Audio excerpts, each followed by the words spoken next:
My name is Carrie Bartel. I'm a principal attorney with Kovich, Schifrin, Nesbitt. We're in a law firm located in Chicago and the suburbs, representing all types of community associations throughout Chicagoland. I'm also a proud member of CAI, where I've served on the board of directors for 6 years, served as president for 2 of those years, and am currently the co-chair of the Volunteer Training Commission. Today, I'm here to do an ed talk for all of you regarding what an association can do when an owner does an unauthorized architectural change to either the common elements or their own unit, or some combination of both. So let's get started. Typically, in an association's declaration, it will provide that no owner can make any changes to the common elements, limited common elements, or portions of their unit that affect the common elements unless they have obtained prior written board approval. So what does that mean? It's important to keep in mind that unauthorized architectural changes are completely governed by an association's declaration. In other words, there's no statutory guidelines on it, and very little actually case law as well. So it's very important that board members review their particular association's declaration to see what your restrictions are and what your guidelines are for architectural changes. Typically, there are some common differences between the different types of associations.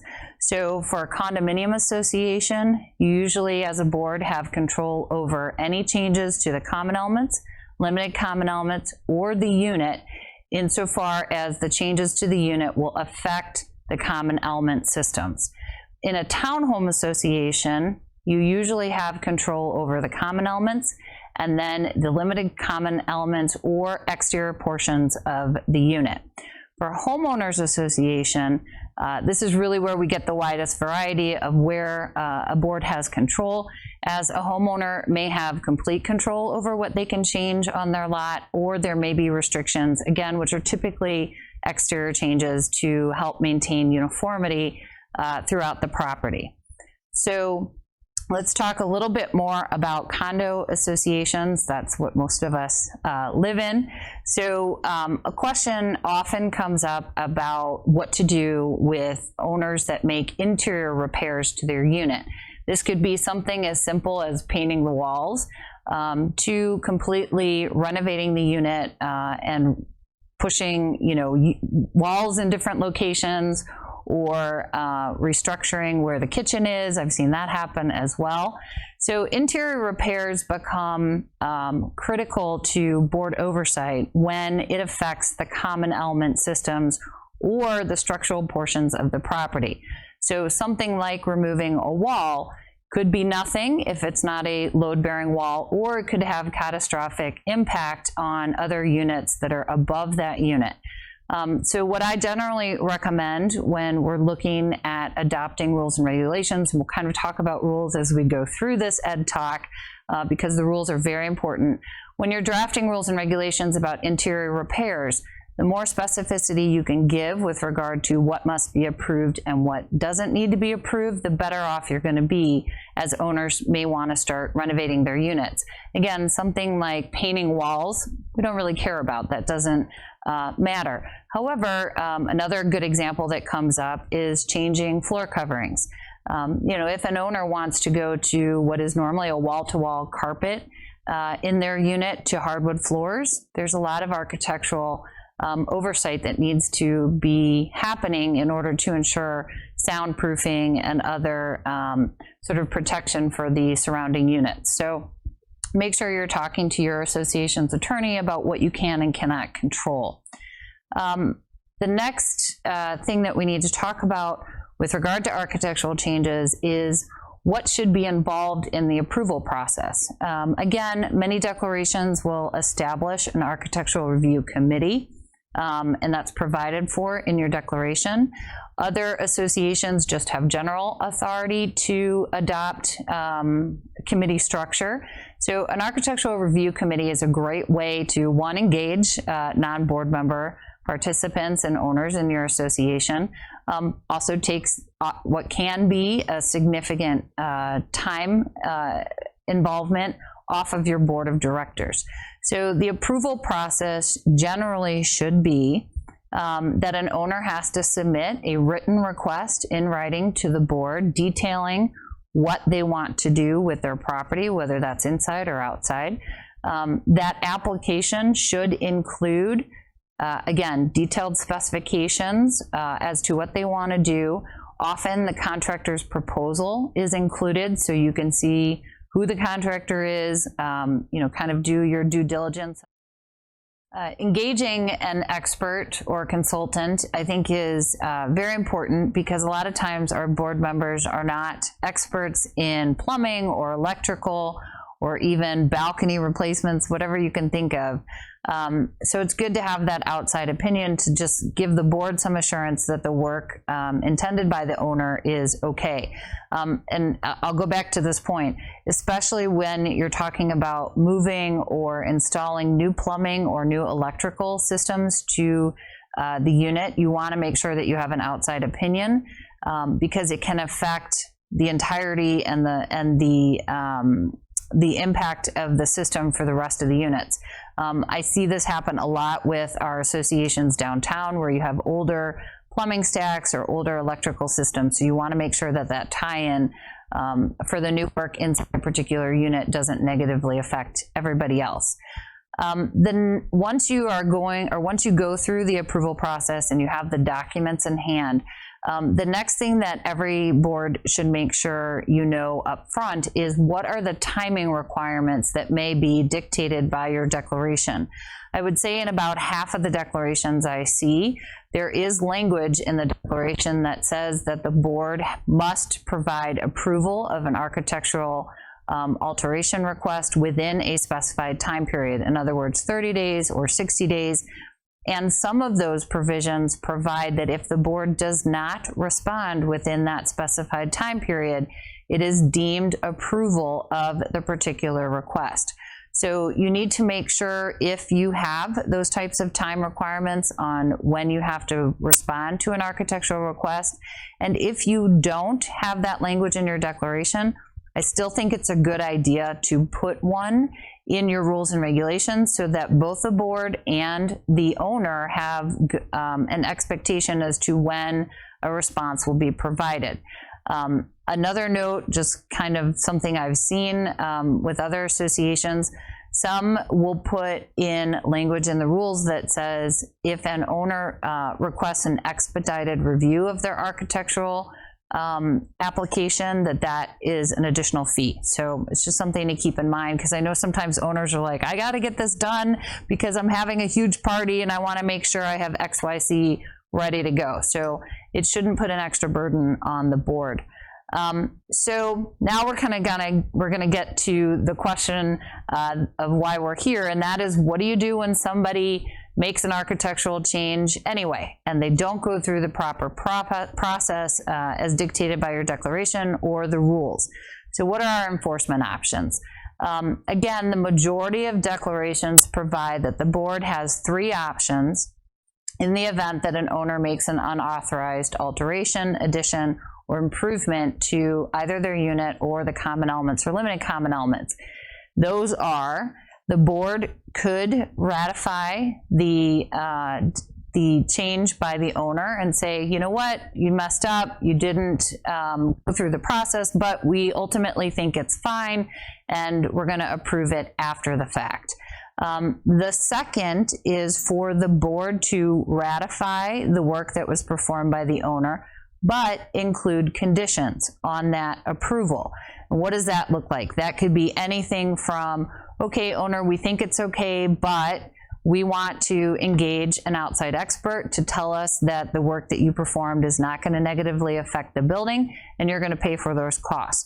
Or, I've had a situation where an owner redid their balcony and painted it a totally random color. It didn't match the rest of the property. So the board said, you know what, the structure of the balcony is fine, but you need to stain the railings a different color or paint it a different color so that it matches. So it could be anything of that nature where it's almost fine, but the board just wants a couple of changes. The last one, which is probably the most common, is for the board to say, you know what, you made this change, you did not get approval, we don't like it, or it's negatively impacting the rest of the building. And owner, you need to restore the property back to its original condition. And all of those costs incurred for restoring the property will be at the owner's expense. The one thing that I will caution is that the board does need to be reasonable in how much time that they give the owner to restore the property. And I do think that part of that process should be, again, an outside review of the restoration work to make sure that everything is put back the way it was supposed to from a structural standpoint, and its impact on the common elements and limited common elements. So you really have, the board really has a lot of discretion on how you handle unauthorized architectural changes. Again, as long as the decision is reasonable, that's really the overarching guideline. So what happens if you send your notice to the owner, say you've got to restore it, and the owner says, you're crazy, I'm not doing that, I just spent $10,000 on this alteration, I'm not spending another $10,000 to restore it. So if the owner doesn't comply, your first line of defense is, of course, to assess a fine. Make sure that that's provided for in your rules and regulations. In most cases, we will see that an association has a daily fine allowed for under their rules and regulations. So you can say, we're going to assess a daily fine of $10 per day until the violation is cured. So that's your first line of defense. If that does not work, then the association can file a lawsuit to seek enforcement, and that lawsuit is really just asking the court to allow the board to either force the owner to do the restoration and comply with the board's direction, or it is to get a court order to allow the board to go in, do the work, restore the property, and then recover the attorney's fees incurred or the costs associated with the restoration project from the owner. Now, just a quick note, a lot of declarations say that the board has or can go in and make the repairs if the owner refuses. That gives us the basis for the lawsuit, but it does not allow the board to do what we call self-help, where you just go in and do the work and then charge it back. We prefer that the association file that lawsuit, so we have a court order, and that way we're just more secure in the board's actions with respect to restoring the property. So last, I want to just talk about some common mistakes that I see boards make with regard to unauthorized architectural changes. The first and probably most common is an issue with timely notice. So what we can see is that an owner made some revision or addition to their property, and the board doesn't notify us as their counsel about it until a year or 2 or 3 later. This can negate the board's ability to enforce the provisions of the declaration and ultimately force the owner to restore the property because we waited too long. So what I generally recommend is that boards, go ahead and do those landscape walks and do the property walks every couple of months, if not more often, so that if there is an architectural change that is in violation of your declaration, we can get that violation notice out as soon as possible. The longer we wait to enforce, the harder it is to enforce. So you want to make sure that you're moving forward with notice to the owner that they are in violation. Once we put them on notice, then the enforcement and the remedy period, that can take much longer. We can give an owner 6 months to repair something or to restore the property, but we need to put them on notice as soon as possible. The second common mistake I think that I see most often with associations is consistency, right? We need to apply our architectural rules and guidelines consistently for all unit owners to make sure that we're not getting complaints of either selective enforcement or discrimination when we're imposing our guidelines for architectural changes. So if you're going to allow one owner to put up a sunshade or an awning, then we need to be prepared to allow all owners to put up a sunshade or an awning. So when you are getting a request that is novel to the association for an architectural change, in other words, they're the first ones that want to make a certain kind of change, the board can't just consider that one owner. You have to consider it in terms of what if everybody wanted to do this. And then you can set your policy moving forward. So those are really the two most common mistakes that I see when we're trying to enforce our architectural guidelines. Just as a kind of a summary, make sure you understand what your declaration provides and what the procedures are with respect to architectural changes, also the scope of the board's authority with respect to those changes. And then when you're talking about enforcement, make sure that you're being timely, you're being consistent, and when necessary, engage the association's attorney to make sure that all of those notices and the procedures are in compliance with your declaration. Thank you for joining me today. I hope that you found this helpful.